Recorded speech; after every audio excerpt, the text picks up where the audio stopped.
Deer students, welcome to Chemosphere by Moumita. আমাদের NCERT সলিউশনের series চলছে। এখন চলছে structure of atom. Okay, structure of অ্যাটমের আজকে ফোর্থ পার্ট। আজকের কোয়েশ্চেন আছে 31 থেকে 40। 31 থেকে 40 নম্বরের কোয়েশ্চেনের সলিউশন আজকে করাবো। তো যারা টিচার রিক্রুটমেন্ট এক্সামের জন্য পড়াশোনা করছো তাদের জন্য ইম্পর্টেন্ট খুবই এনসিইআরটি সলিউশন। তো তোমরা এনসিইআরটি সলিউশনগুলো করবে। আর যারা ক্লাস 11-এ পড়ছো কেমিস্ট্রি, তারা তো অবশ্যই তারাও দেখে নিতে পারো, তোমাদেরও উপকারে লাগবে। ওকে, তো চলো স্টার্ট করছি। দেখো ফার্স্ট কোয়েশ্চেন কি বলছে, how many electrons in an atom may have the following quantum numbers. বলছে কতগুলো ইলেকট্রনের, কোনো একটা অ্যাটমের কতগুলো ইলেকট্রনের এই কোয়ান্টাম নাম্বারগুলো হওয়া পসিবল। তো কি কি দেওয়া আছে এখানে দেখো, দেওয়া আছে n equal to 4 and ms equal to দেওয়া আছে 1/2। ওকে, -1/2। তো এই যে এই কোয়েশ্চেনটাতে দেখো আমরা কিভাবে নাম্বার অফ ইলেকট্রনস ক্যালকুলেশন করব। দেখো প্রথমেই আসি এতে কি কি দেওয়া আছে, n ইকুয়াল টু 4 অ্যান্ড দেওয়া আছে ms ইকুয়াল টু -1/2। তাহলে এখানে দেখো লক্ষ্য করো, n ইকুয়াল টু 4 দেওয়া আছে মানে আমরা টোটাল কতগুলো ইলেকট্রন থাকবে সেটা ক্যালকুলেশন করে নিতে পারবো। n হচ্ছে কি এখানে principal quantum number. Okay, principal quantum number, principal quantum number. তাহলে total number of electrons, total number of electrons কতগুলো হয়, এগুলো আমরা থিওরিতে পড়ে এসেছি। টোটাল নাম্বারস অফ ইলেকট্রন এখানে কতগুলো থাকবে অ্যাটমে, 2n²। Total number of electrons in an atom হবে কি 2n²। তাহলে দেখো এখানে সংখ্যাটা কি হবে 2 ইন্টু n, n মানে এখানে আছে কত 4, তাহলে 4²। ওকে, 4², তাহলে অ্যান্সার কি হবে 2 ইন্টু 4²। দেখো তাহলে এখানে কতগুলো পাচ্ছি সংখ্যা, কতগুলো পাচ্ছি 32টা। ঠিক আছে, 32টা এখানে পাচ্ছি ইলেকট্রনের সংখ্যা। এবার আর একটা কন্ডিশন দিয়েছে m is equal to -1/2। তাহলে দেখো এটা হচ্ছে even নাম্বার, তাহলে ডেফিনেটলি এই যে ইলেকট্রনগুলো কি থাকবে সব পেয়ারিং এইভাবে থাকবে, কিন্তু পেয়ার হয়ে থাকবে অরবিটাল গুলোতে। ওকে, তাহলে এই যে পেয়ারিং গুলোকে আমরা রিপ্রেজেন্ট করি +1/2 আর একটাকে -1/2 দিয়ে, তাই তো। যেটা অ্যান্টি ক্লকওয়াইজ স্পাইনিং মোশনে থাকে সেটাকে আমরা বলছি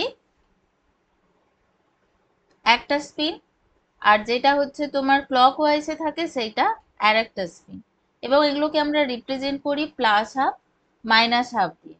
তো -1/2 দেওয়া আছে মানে এই পেয়ার থেকে আমরা একটা করে ইলেকট্রন কনসিডার করব অনলি।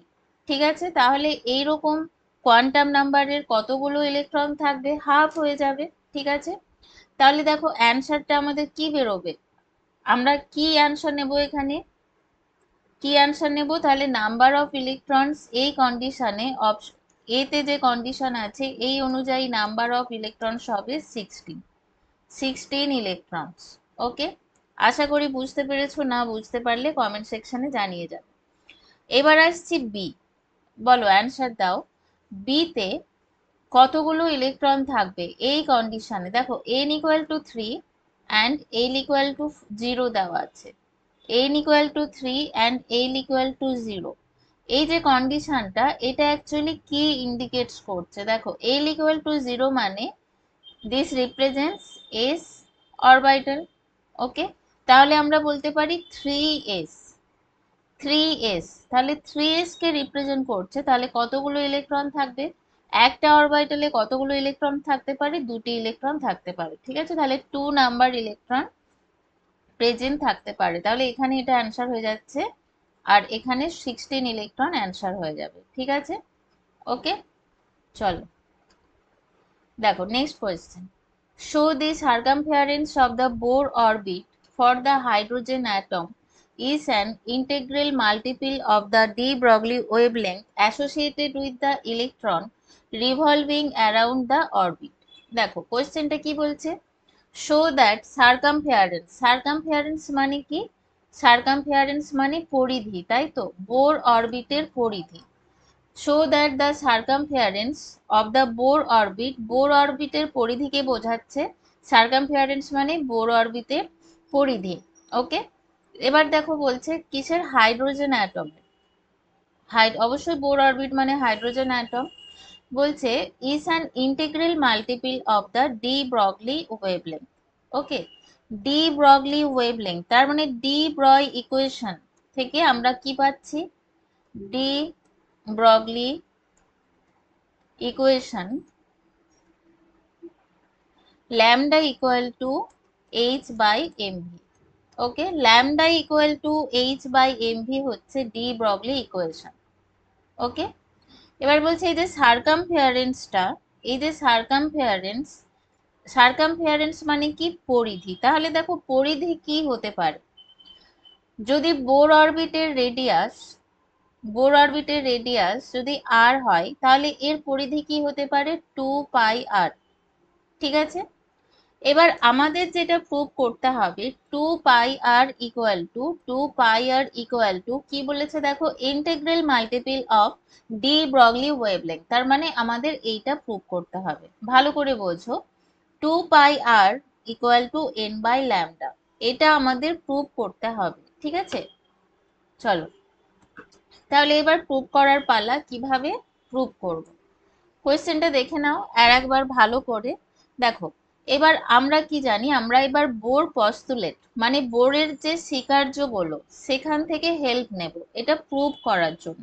ঠিক আছে, দেখো এবার হাইড্রোজেন অ্যাটম, হাইড্রোজেন অ্যাটমের কি আছে, only one electron, hydrogen atom contains only one electron. Yeah, তাহলে দেখো অ্যাকর্ডিং টু বোর পস্টুলেট আমরা কি বলতে পারি, আমি পস্টুলেটটা এখানে লিখছি সুবিধা হবে তাহলে তোমার। অ্যাকর্ডিং টু বোর পস্টুলেট আমরা কি বলতে পারি, the angular momentum, the angular momentum of this electron is দেখো mvr equal to nh by 2 pi, mvr equal to nh by 2 pi, where n equal to 1 2 3 এগুলো হতে পারে। ওকে, দেখো এবার আমাদের প্রুভ করতে হলে ল্যামডার সাথে এর রিলেশন যদি আমাদের কোরিলেট করতে হয় অ্যাকচুয়ালি দুটোকে, তাহলে আমরা এখানে এমভি একটা টার্ম পাচ্ছি, তাহলে এখান থেকে এমভির ভ্যালুটা ওখানে নিয়ে গিয়ে কিন্তু বসাতে পারি। ঠিক আছে, তাহলে দেখো এখানে আমরা বলতে পারি অর এখান থেকে এমভির ভ্যালুটা আমরা নিতে পারি। ঠিক আছে, এমভি ইকুয়াল টু কি হবে, NH by 2 pi R, mv equal to nh by 2 pi R. দেখো তাহলে এই যে ডি ব্রগলি ইকুয়েশন থেকে আমরা কি পাবো, ডি ব্রগলি ইকুয়েশন থেকে আমরা কি পাবো, চলো আচ্ছা এই জায়গাটাই করে নি। দেখো এখানটাই করে নি, তাহলে lambda equal to H by MV, তাহলে এনএইচ ইন্টু 2 পাই আর, এমভির ভ্যালুটা বসালাম। ঠিক আছে, এইচ এইচ কেটে যাবে, or 2 pi R equal to NH. দেখো প্রুভ করা গেল, তাই তো। তাহলে কোয়েশ্চেনে যেটা বলেছিল, show that circumference of the Bohr orbit for the hydrogen atom is an integral multiple of the de Broglie wavelength associated with the electron moving around the orbit. Okay, prove করা গেছে। না বুঝতে পারলে কিন্তু কমেন্ট সেকশনে অবশ্যই জানাবে। ঠিক আছে, চলো next question, what transition is the in the hydrogen spectrum would have the same wavelength as the Balmer transition n equal to 4 to n equal to 2। দেখো বালমার সিরিজ আমরা কখন পাই, যখন এমিশনটা কোনো হায়ার লেভেল থেকে n equal to 2 লেভেলে আসে, দেন আমরা পাই কি, বালমার সিরিজ। ওকে, এই জন্য এটাকে বলা হচ্ছে বালমার ট্রানজিশন। কি বললাম, যখন কোনো ইলেকট্রন এমিশন হয় কোনো হায়ার প্রিন্সিপাল কোয়ান্টাম নাম্বার থেকে n ইকুয়াল টু 2 তে, ঠিক আছে, প্রিন্সিপাল কোয়ান্টাম নাম্বার 2 তে যখন এমিশন হয়, দেন আমরা সেটাকে কি বলি, বালমার সিরিজ বলি।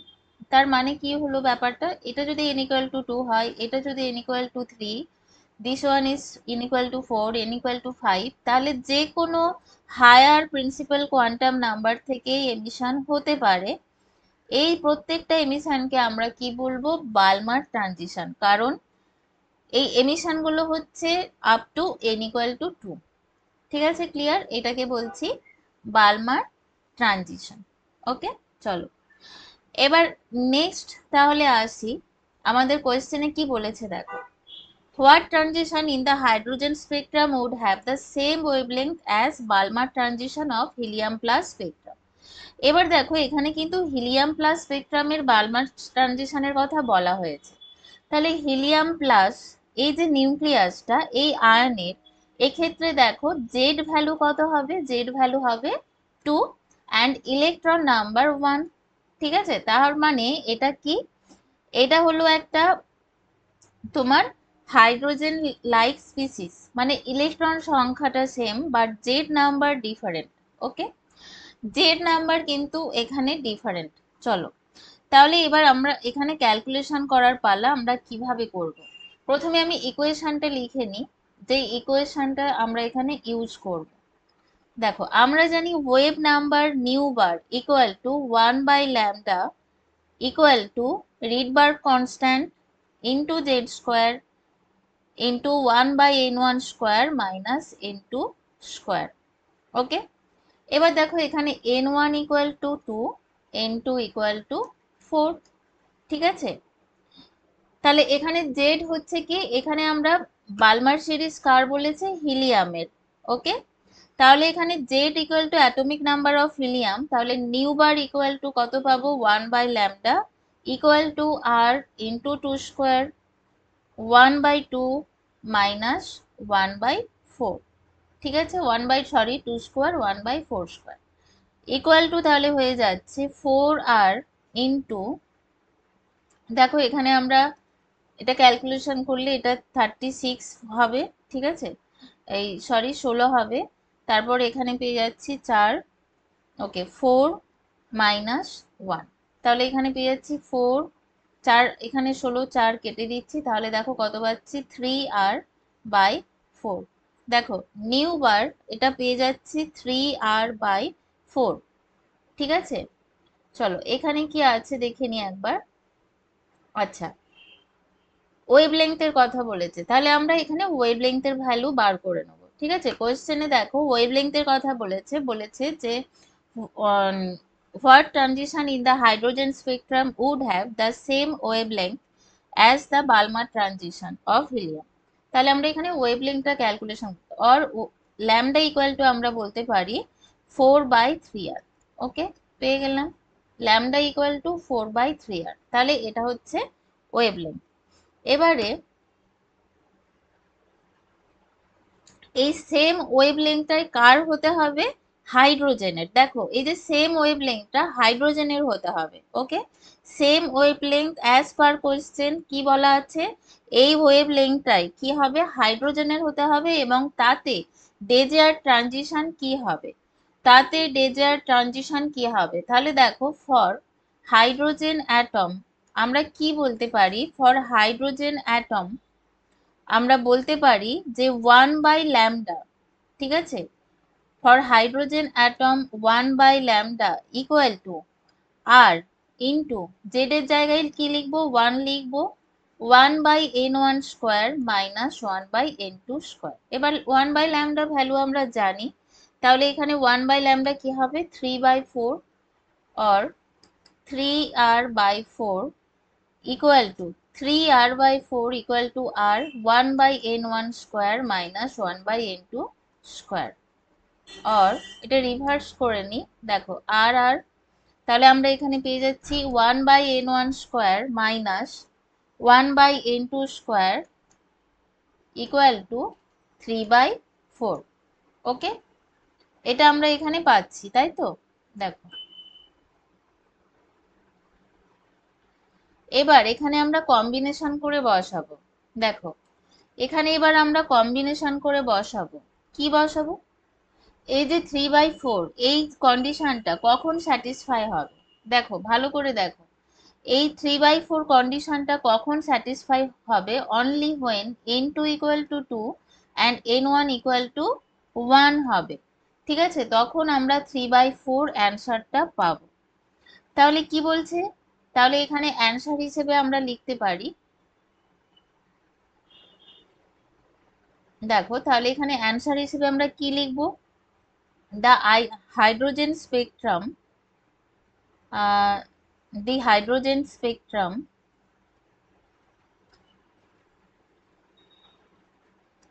would have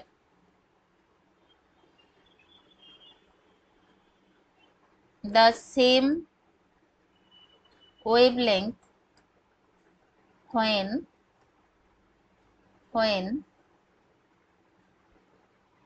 the transition for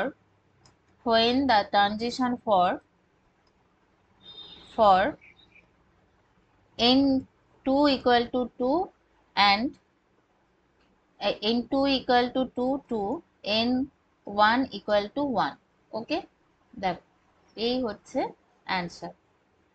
দেখো আশা করি বোঝা গেছে।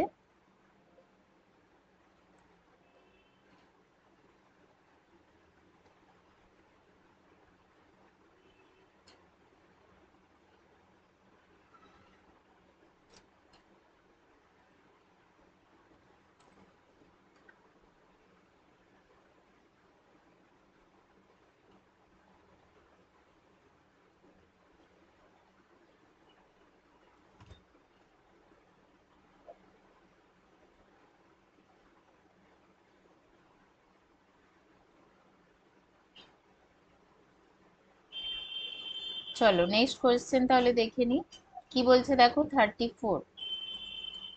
চলো দেখো নেক্সট কোয়েশ্চেন কি বলছে, calculate the energy required for the process, ঠিক আছে, calculate the energy required for this process. দেখো এখানে কি আছে দেখে নাও, এখানে হিলিয়াম আছে, হিলিয়াম প্লাস, তার সাথে আছে হিলিয়াম 2+, ওকে, একটা ইলেকট্রন রিলিজ হয়ে হিলিয়াম 2+ ফর্ম করছে। এবার বলছে এখানে কতটা energy required for this process. দেখো আমরা এখানে বুঝতেই পারছি এখানে একটা ইলেকট্রনকে নিয়ে নেওয়া হচ্ছে, ঠিক আছে, এখানে একটা ইলেকট্রনকে কিন্তু নিয়ে নেওয়া হচ্ছে, ভালো করে দেখো, এখানে একটা ইলেকট্রনকে নিয়ে নেওয়া হচ্ছে, তাহলে আমরা বলতে পারি এখানে কি হচ্ছে, এখানে আয়োনাইজেশন হচ্ছে, 1 ইলেকট্রন আয়োনাইজেশন। তাহলে আমাদের এখানে কোন এনার্জি লাগবে, এখানে আমাদের আয়োনাইজেশন এনার্জি লাগবে, ঠিক আছে, এখানে আমাদের আয়োনাইজেশন এনার্জি লাগবে। এবার দেখো ionization energy for the hydrogen atom in the ground state is 2.18 into 10 to the power minus 18 joule atom inverse বলে দেওয়া আছে, ঠিক আছে, দেখো এটা কিসের, হাইড্রোজেন অ্যাটমের জন্য, দেখো ভালো করে, এটা এখানে বলা আছে হাইড্রোজেন অ্যাটমের জন্য, ঠিক আছে, দেখো তাহলে এই যে 2.18 into 10 to the power minus 18, এটা কিসের জন্য, হাইড্রোজেন লাইক স্পিসিসের জন্য আমরা এটা ইউজ করতে পারি কিভাবে, দেখো দ্য এনার্জি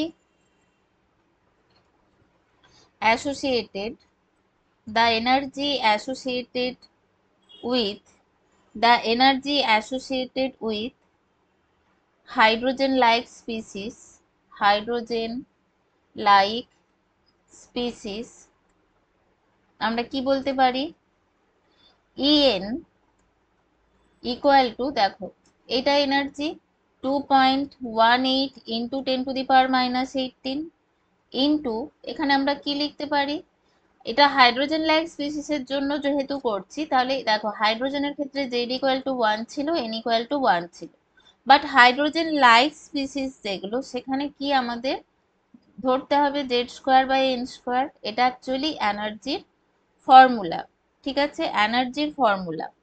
এবার দেখো এখানে যেটা দেওয়া আছে যে আমাদের আয়োনাইজেশন এনার্জি ক্যালকুলেট করতে হবে, ঠিক আছে, আয়োনাইজেশন এনার্জি ক্যালকুলেট করতে হবে। তাহলে একটা ইলেকট্রনকে হিলিয়াম নিউক্লিয়াস থেকে রিমুভ করার জন্য রিমুভ করার জন্য আমাদের কি ট্রানজিশন নিতে হবে? কোথায় থেকে কোথায় যাবে? n ইকুয়াল টু 1 থেকে n1 ইকুয়াল টু 1 থেকে কোথায় যাবে? n2 ইকুয়াল টু ইনফিনিটিতে, তাই না? ইলেকট্রনটাকে কমপ্লিটলি রিমুভ করিয়ে নিলে তবেই তো হবে, আমরা আয়োনাইজেশন এনার্জি পাবো। দেখো, হিলিয়াম প্লাস সিস্টেমের ক্ষেত্রে একটাই ইলেকট্রন থাকে, z equal to 1, helium plus system. তাহলে আমরা কি নেব? n1 ইকুয়াল টু 1 থেকে n2 ইকুয়াল টু ইনফিনিটি। ইলেকট্রনটা কি করবে? আয়োনাইজড হয়ে, আয়োনাইজ যখন হবে তখন আমাদের n2 ইকুয়াল টু ইনফিনিটি ধরতে হবে, কারণ ইলেকট্রনটা কি হচ্ছে অ্যাকচুয়ালি পুরো কমপ্লিটলি কক্ষ থেকে বেরিয়ে চলে যাচ্ছে, সেই কারণে n2 ইকুয়াল টু ইনফিনিটি। ওকে, তাহলে দেখো এখানে যে এনার্জিটা লাগবে সেই এনার্জিটা কি হবে? Del E equal to E infinity minus E. এই এনার্জি ডিফারেন্সটা আমাদের এখানে ক্যালকুলেট করতে হবে, ঠিক আছে? চলো তাহলে ই ইনফিনিটি, ই ইনফিনিটি মানে এটা 0 হবে, মাইনাস ই1। এবার ই1 এর ভ্যালু আমরা কি বসাবো? দেখো, ই1 এর ভ্যালু আমরা এখানে কি বসাবো? চলো, এই যে এনার্জি যেটা লাগছে, এই এনার্জি যেটা লাগছে সেটা কি? 2.18 ইন্টু 10⁻⁻80 জুল পার অ্যাটম। ওকে, এটা কিন্তু নেগেটিভ সাইন থাকে একটা, ঠিক আছে? এটাতে একটা নেগেটিভ সাইন থাকে। চলো তাহলে এখানে নেগেটিভ সাইন দিয়ে বসাই, -2.18 ইন্টু 10⁻⁻80। এবার জেড ভ্যালু এখানে 1, এই সরি 2, তাহলে 2 স্কোয়ার বাই 1 স্কোয়ার। দেখো এটা পাচ্ছি। তাহলে ইকুয়াল টু, দেখো আমরা এখানে অ্যান্সারটা আলটিমেটলি পাবো, ওখানে 4 দিয়ে গুণ করলে পেয়ে যাবো 8.72 ইন্টু 10⁻⁻18। ওকে, আশা করি বুঝতে পেরেছো, এটা হবে অ্যান্সার। তাহলে এখানে ionisation energy, required energy for this process is 1.72 into 10⁻⁻18। চলো নেক্সট কোয়েশ্চেন করা যাক। দেখো কি বলা আছে next question. If the diameter of a carbon atom is 0.15 nanometer, calculate the number of carbon atoms which can be placed side by side in a straight line across the length of the scale, length 20 centimeter. দেখো একটা scale আছে বলছে, এটার length হচ্ছে কত? 20 centimetre. দেখো এটার length হচ্ছে 20 সেন্টিমিটার। আমি ভীষণ বাজে ছবি আঁকি, তো ছবিটা ইগনোর করো, জাস্ট বোঝার চেষ্টা করো। 20 সেন্টিমিটার লেন্থের একটা কি আছে? স্কেল আছে। এবার বলছে কার্বন অ্যাটম, এদের ডায়ামিটার। দেখো কোনো একটা অ্যাটমের এটা হচ্ছে রেডিয়াস আর, অ্যান্ড পুরোটা যখন আমরা নেব দেন এটা হচ্ছে কি 2r, এটা হচ্ছে ডায়ামিটার। তাহলে এখানে ডায়ামিটার কত বলা আছে কার্বনের? 2r ইকুয়াল টু, দেখো এখানে ডায়ামিটার কত বলা আছে? 2r ইকুয়াল টু বলা আছে 0.15 ন্যানোমিটার। ওকে, এবার এই যে ডায়ামিটারের কার্বন এখানে পরপর কতগুলো আমরা বসাতে পারবো, ঠিক আছে? সেটাই আমাদের ক্যালকুলেশন করতে হবে, ঠিক আছে? সাইড বাই সাইড বসিয়ে আমরা এখানে কতগুলো কার্বন অ্যাটমকে প্লেস করতে পারবো সেটা আমাদের এখানে কিন্তু ক্যালকুলেশন করতে হবে। চলো তাহলে কিভাবে ক্যালকুলেশন করবে, তার জন্য আমাদের যেটা দরকার, প্রথমেই আমাদের ইউনিট কনভার্সন করতে হবে, ঠিক আছে? প্রথমেই আমাদের ইউনিট কনভার্সন করতে হবে। যেমন দেখো 0.15 ন্যানোমিটার, এটাকে আমরা মিটারে কনভার্ট করব। মিটারে কনভার্ট করার জন্য কি করব? 0.15 ইন্টু 0.15 ইন্টু 10⁻⁻9 মিটার, অ্যান্ড এই যে 20 সেন্টিমিটার এটাকেও আমরা মিটারে কনভার্ট করব, কি হবে? 20 ইন্টু 10⁻⁻2 মিটার। ওকে, ব্যাস কাজ হয়ে গেল। তাহলে নাম্বার অফ কার্বন কি হবে? Number of carbon atoms just ভাগ করে দেব, number of carbon atom equal to 20 into 10⁻⁻2 divide by 0.15 into 10⁻⁹। Now বলো এবার এটার অ্যান্সার কি হবে? বলো, ভাগ তো করব, এর অ্যান্সার কি হবে? ক্যালকুলেশন করে বলো, এর অ্যান্সারটা হবে 1.33 into 10 to the power 9. Okay, 1.33 into 10 to the power 9, এইটা হচ্ছে অ্যান্সার হবে। ওকে, চলো দেখো, আশা করি বুঝতে পেরেছো। না বুঝতে পারলে বারবার বলেছি কমেন্ট সেকশনে কিন্তু জানিয়ে যাবে। ক্লাস কেমন লাগছে, কি ব্যাপার, এগুলো কমেন্ট সেকশনে অবশ্যই কিন্তু জানিয়ে যাবে, কোথায় প্রবলেম হচ্ছে। ওকে, বুঝতে পারছো কি না? চলো দেখো নেক্সট কোয়েশ্চেন কি বলছে।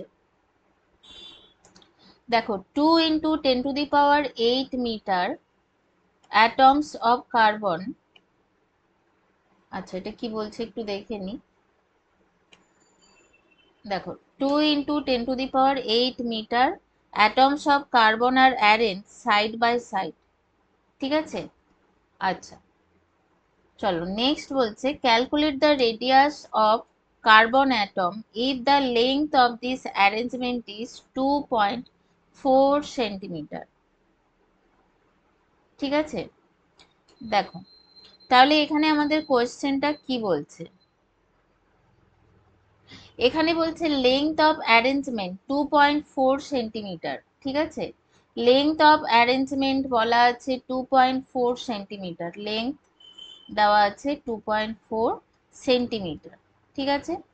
এবারে নাম্বার অফ কার্বন অ্যাটম, ঠিক আছে, নাম্বার অফ কার্বন অ্যাটম কতগুলো দেওয়া আছে, 2 into 10 to the power 8, ঠিক আছে। 2 into 10 to the power, আচ্ছা সরি, নাম্বার, দাঁড়াও এক সেকেন্ড,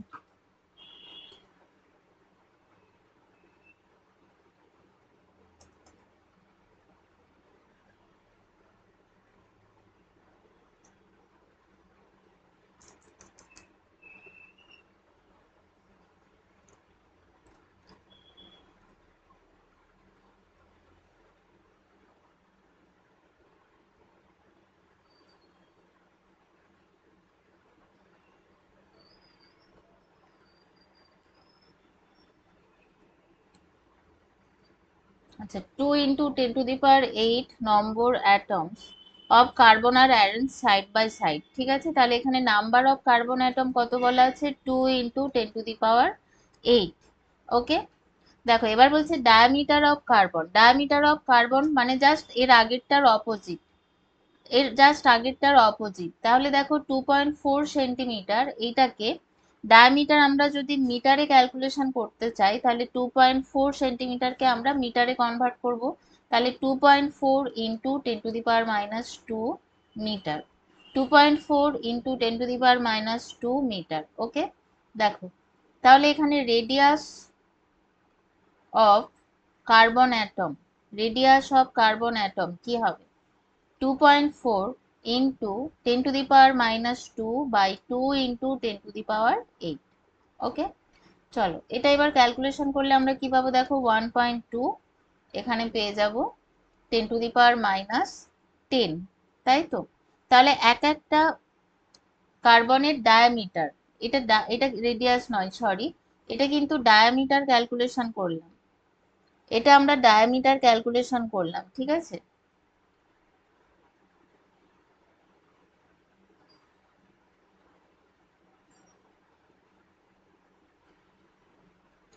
দেখো এটা ডায়ামিটার ক্যালকুলেশন করলাম, diameter, okay, 1.2 into 10 to the power minus 10। তাহলে এবার প্রশ্ন হচ্ছে রেডিয়াস, রেডিয়াস কিভাবে ক্যালকুলেশন করব, রেডিয়াস, রেডিয়াস কি হবে, 1.2 into 10 to the power minus 10 by 2, মানে এটার অ্যান্সার হয়ে যাবে তাহলে ভাগ করলে 6 into 10 to the power minus 11 metre, okay, এটা হয়ে যাবে অ্যান্সার, ঠিক আছে। চলো আশা করি বুঝতে পেরেছো। এবার নেক্সট কোয়েশ্চেন দেখো, সেম টাইপের problem. The diameter of the zinc atom, the diameter of the zinc atom is 2.6 angstrom. Calculate radius of zinc atom in picometer. দেখো পিকোমিটারে ক্যালকুলেশন করতে হবে, ঠিক আছে। তাহলে ফার্স্ট পার্টটা করে নি, পিকোমিটারে করা মানে জাস্ট আমাদের কনভার্ট করতে হবে ইউনিটটা, মানে ডায়ামিটার আছে অবশ্যই, এটাকে প্রথমে আমরা রেডিয়াসে কনভার্ট করে নেব, ঠিক আছে। রেডিয়াস কি হবে, এখানে ডায়ামিটার আছে, তাহলে রেডিয়াস হয়ে যাবে 2.6/2 মানে 1.3 অ্যাংস্ট্রম। এবার এটাকে আমরা পিকোমিটারে কনভার্ট করব। পিকোমিটার, দেখো অ্যাংস্ট্রমকে আমরা মিটারে যদি কনভার্ট করি, আমাদের ইজি প্রসেস কোনটা হবে? প্রথমে আমরা মিটারে কনভার্ট করে নেব, কারণ আমরা জানি 1 অ্যাংস্ট্রম ইকুয়াল টু 10⁻⁻10 মিটার। তাহলে করে নিই, 10⁻⁻10 দিয়ে মাল্টিপ্লাই করে 1.3 ইন্টু 10⁻⁻10 মিটার। ঠিক আছে, এবার দেখো পিকোমিটারের সাথে রিলেশনটা কিরকম। ইন পিকোমিটার কিভাবে হবে?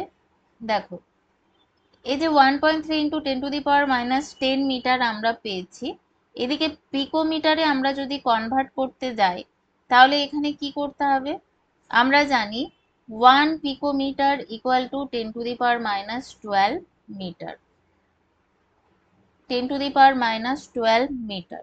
ওকে, তাহলে এখানে হয়ে যাবে 130 পিকোমিটার। দেখো ভালো করে, তাহলে এখানে 130 পিকোমিটার হয়ে যাচ্ছে। ওকে, চলো এবার নেক্সট আসছি বি। বিতে কি বলছে? Number of atoms present in a length of 1.6 centimeter if zinc atoms are arranged side by side lengthwise. Very easy question, এরকম টাইপের কোশ্চেন এর আগে অনেকগুলো করা হলো। ওকে, দেখো কোশ্চেন গুলো দেখে নাও ভালো করে, কোশ্চেনটা আরেকবার দেখে নাও। কি বলছে? 1.6 সেন্টিমিটার ধরো একটা লেংথে, সাইড বাই সাইড কতগুলো রাখা যাবে? ঠিক আছে, সাইড বাই সাইড কতগুলো রাখা যাবে অ্যাটম। চলো তাহলে দেখো এর ডায়ামিটার আমরা তো দেখলাম, ঠিক আছে, ডায়ামিটার 2.6 অ্যাংস্ট্রম। তাহলে number of zinc atom, number of zinc atom কি হবে? আমাদের কোন লেংথে রাখতে হবে? 1.6 সেন্টিমিটার লেংথে। ঠিক আছে, তাহলে 1.6 ইন্টু 10⁻, 1.6 এটা কততে আছে? সেন্টিমিটারে, তাহলে এটাকে মিটারে কনভার্ট করলে ইন্টু 10⁻², আর ডায়ামিটারটাকে 2.6 ইন্টু 10⁻10। ওকে, এবার এটার ক্যালকুলেশন করলে আমরা অ্যান্সার পাবো 6.153 ইন্টু 10⁻7 মিটার। ঠিক আছে, খুব ইজি কোয়েশ্চেন ছিল, আশা করি বুঝতে পেরেছো। চলো এবার আসি নেক্সট কোয়েশ্চেনে। দেখো কি বলছে, a certain particle carries 2.5 into 10⁻16 coulomb static electric charge। দেখো কি বলছে? বলছে একটা পার্টিকেল এই যে 2.5 ইন্টু 10⁻16 কুলম্ব একটা ইলেকট্রিক চার্জ ক্যারি করছে। এবার বলছে তাহলে নাম্বার অফ ইলেকট্রন কতগুলো? দেখো এই কোশ্চেনের অ্যান্সারটা করার জন্য আমাদের জানতে হবে একটা ইলেকট্রনের চার্জ কত। Charge of one electron, charge of one electron কত? 1.6 ইন্টু 10⁻19 কুলম্ব। ওকে, তাহলে নাম্বার অফ ইলেকট্রন প্রেজেন্ট কত হবে? এই যে টোটাল অ্যামাউন্ট চার্জ, এতে নাম্বার অফ ইলেকট্রন প্রেজেন্ট কি হবে? Number of electron 2.5 into 10⁻16 by 1.6 into 10⁻19, 1.6 into 10⁻19। Okay, দুটোই কুলম্বে ইউনিট। তাহলে এখানে নাম্বার অফ ইলেকট্রন ক্যালকুলেশন করলে কত পাবো বলো, অ্যান্সার করো। নাম্বার অফ ইলেকট্রন কত পাবো? 1.56 ইন্টু 10⁻3 কুলম্ব, এখান থেকে পেয়ে যাব 1560। দেখো সরি, এখানে তো কোনো ইউনিট থাকবে না, এটা নাম্বার অফ ইলেকট্রন, তাহলে 1560টা ইলেকট্রন, 1560টা ইলেকট্রন আমরা পাচ্ছি। ওকে, চলো আশা করি বুঝতে পেরেছো। চলো নেক্সট কোয়েশ্চেন কি বলছে দেখো। In Millikan's experiment the static, দেখো in Millikan experiment the static charge on the oil drops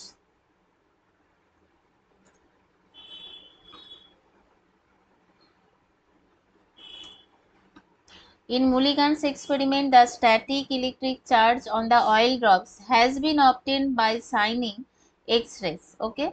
If the static electric charge on the oil drop is 1.282 into 10 to the power minus 2 coulomb, calculate the number of electrons present on it. দেখো same question, আমরা মুলিকানের oil drop experiment থেকে ইলেকট্রনের charge কিন্তু determine করি।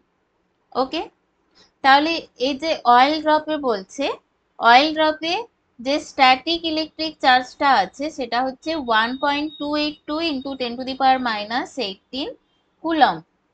তাহলে একটা ইলেকট্রনের charge যদি আমরা জানি, তাহলে সেক্ষেত্রে আমরা খুব ইজিলি ক্যালকুলেশন করে ফেলবো যে এখানে কতগুলো কি আছে, ইলেকট্রন আছে, তাই না? দেখো, তাহলে number of electron or number of electron, আমি এখানে আর বেশি কিছু লিখছি না, একদম ডাইরেক্ট ভাগ করছি। টোটাল তোমার যে অয়েল ড্রপ এক্সপেরিমেন্ট করে যে ইলেকট্রনের চার্জ ক্যালকুলেশন করা হয়, সেই অয়েল ড্রপের চার্জটা বলছে 1.282 into 10 to the power minus 18 coulomb. তাহলে একে আমরা একটা ইলেকট্রনের চার্জ দিয়ে ভাগ করে দেব, ঠিক আছে? তাতে কি হবে, 1.6022 into 10 to the power minus 19 coulomb. চলো এবার বলো এখানে অ্যান্সার কত হচ্ছে। ঠিক আছে, এবার এখানে বলো অ্যান্সার কত হচ্ছে। ওকে,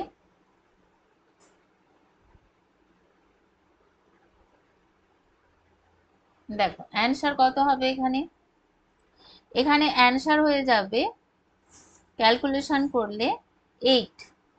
এখানে ক্যালকুলেশন করলে অ্যান্সারটা হয়ে যাবে 8, মানে 8টা ইলেকট্রন থাকবে। ঠিক আছে, আশা করি বুঝতে পেরেছো। চলো এর পরের কোয়েশ্চেনটা কোনো নিউমেরিক্যালের প্রবলেম নয়, এটা একটু এক্সপ্লেন করতে হবে, ভালো করে পড়ো কোয়েশ্চেনটা। বলছে, in Rutherford experiment, generally the thin foil of heavy atoms like gold, platinum, etc. have been used to be bombarded by alpha particles. If the thin foil of light atoms like aluminum, etc. used, what difference should be observed from the above result? দেখো, Rutherford যে এক্সপেরিমেন্টটা করেন, alpha বিচ্ছুরণ কণার যে এক্সপেরিমেন্টটা তিনি করেন, এখানে actually যেটা আবিষ্কার তিনি করেছিলেন সেটা হচ্ছে নিউক্লিয়াসের উপস্থিতি। নিউক্লিয়াসের উপস্থিতি যেটা হচ্ছে কি পজিটিভ ধর্মী, নিউক্লিয়াসের উপস্থিতি আবিষ্কার করেছিলেন, এবং তার জন্য তিনি কি করেছিলেন, হেভি অ্যাটমের ফয়েল ইউজ করেছিলেন, এবং একটা আলফা সোর্স ছিল যেখান থেকে আলফা তোমার রে, যেখান থেকে কি করেছিল এগুলো, এই যে তোমার ফয়েলটা, হেভি অ্যাটমের যে ফয়েলটা, ঠিক আছে, এখানে এসে হিট করেছিল, আলফা পার্টিকেল কি করেছিল, বোমবার্ড করেছিল। তো এখানে যেটা হচ্ছে, ঠিক আছে, এখানে যেটা হচ্ছে, এখানে আমরা দেখেছিলাম যে এইভাবে আলফা পার্টিকেলগুলো কি করছে, বোমবার্ড করছে। এবার এই পরীক্ষাটা করার সময় আমরা কিছু এখানে তোমার পর্যবেক্ষণ করেছিলাম, সেটা কি, কিছু কিছু রে আছে যেগুলো কি করেছে, ঠিক যেই পথে এসেছিল সেই পথে রিটার্ন ব্যাক করে গেছে। ঠিক আছে, মানে পুরোপুরি 180 ডিগ্রি রিফ্লেক্ট করে চলে গেছে। ঠিক আছে, আবার কিছু কিছু অ্যাটম আছে সেগুলো কি করেছিল, ডিফ্লেক্ট করেছিল, কিছু কিছু আলফা পার্টিকেল সেগুলো ডিফ্লেক্ট করেছিল কিছু কিছু অ্যাঙ্গেলে, কোনোটা বেশি অ্যাঙ্গেলে, কোনোটা কম অ্যাঙ্গেলে। তো এই যে ফেনোমেননটা অ্যাকচুয়ালি ঘটেছিল, এখানে কি হয়েছিল, এই ফেনোমেননটা অবজার্ভ করার জন্য আমাদের নিউক্লিয়াস দরকার, যেটা কি হবে, হেভি অ্যাটমের। ঠিক আছে, হেভি অ্যাটমের নিউক্লিয়াস আমাদের দরকার, যাতে আমরা কি করতে পারি, আলফা পার্টিকেলটা নিউক্লিয়াসে হিট করলে তার যে ডিফ্লেকশন এগুলো আমরা যাতে ভালোভাবে অবজার্ভ করতে পারি। ঠিক আছে, বাট যখন এটা কোনো লাইট অ্যাটম যেমন অ্যালুমিনিয়াম, এর যদি নিউক্লিয়াস হয়, তাহলে সেক্ষেত্রে কি প্রবলেম হবে, এখানে নিউক্লিয়াস লাইট অ্যাটমের হলে কি হয়, খুব ছোট হবে, খুব কম কম অ্যাঙ্গেলে যে ডিফ্লেক্ট করে যাবে। ঠিক আছে, সেগুলো কি হবে ইনসিগনিফিক্যান্ট, সেগুলো আমরা মেজার করতে পারবো না। ওকে, সেই কারণে এখানে কি হবে, সেই কারণে এখানে হেভি অ্যাটমগুলো ইউজ করা হয়েছে, হেভি অ্যাটমের ফয়েল ইউজ করা হয়েছে। তাহলে দেখো এখানে আমি একটু লিখে দিই তোমাদের সুবিধের জন্য। Rutherford used alpha rays scattering to reveal the structure of atom. Okay, চলো এবার দেখো the nucleus of heavy atoms is big and carries lot of positive charge. Okay, অনেক পজিটিভ চার্জ থাকে, ঠিক আছে। সেই কারণে কি হচ্ছে, আলফা পার্টিকেল যখন স্ক্যাটার করা হচ্ছে তখন বেশি নাম্বার আলফা পার্টিকেল কি হবে, ডিফ্লেক্ট করে যাবে এবং আমরা খুব ইজিলি এই ফেনোমেননটা অবজার্ভ করতে পারবো।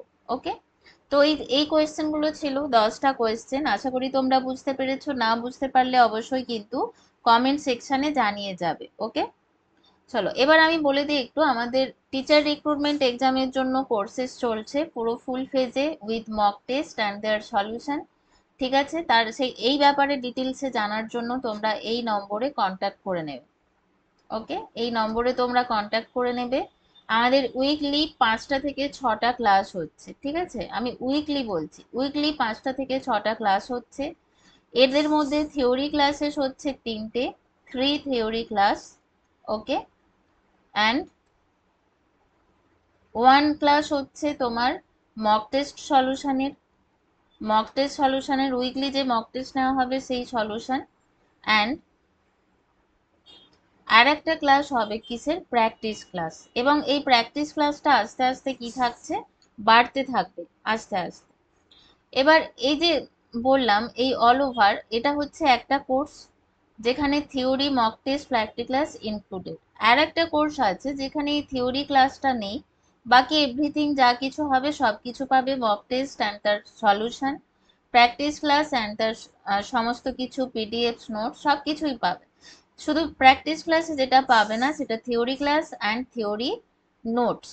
ঠিক আছে, টপিক ওয়াইজ যে নোটস সেগুলো পাবে না অ্যান্ড থিওরি ক্লাসটা পাবে না। বাকি মক টেস্ট, প্র্যাকটিস ক্লাস, কোয়েশ্চেনের পিডিএফ, প্র্যাকটিস ক্লাসের পিডিএফ, লাইভ ক্লাস, এভরিথিং সমস্ত কিছু পাবে। পুরোটাই লাইভ ক্লাস হয়, কোনো রেকর্ডেড এখানে নেই। যারা চাও তারা রেকর্ডেড ক্লাসগুলো দেখবে, যারা লাইভ ক্লাস করতে পারবে না, যারা লাইভ ক্লাস করতে পারবে তারা অবশ্যই লাইভ ক্লাসে জয়েন করবে। ওকে, তো চলো এখানেই শেষ করলাম, আবার নেক্সট সিরিজ নিয়ে আমি আসবো।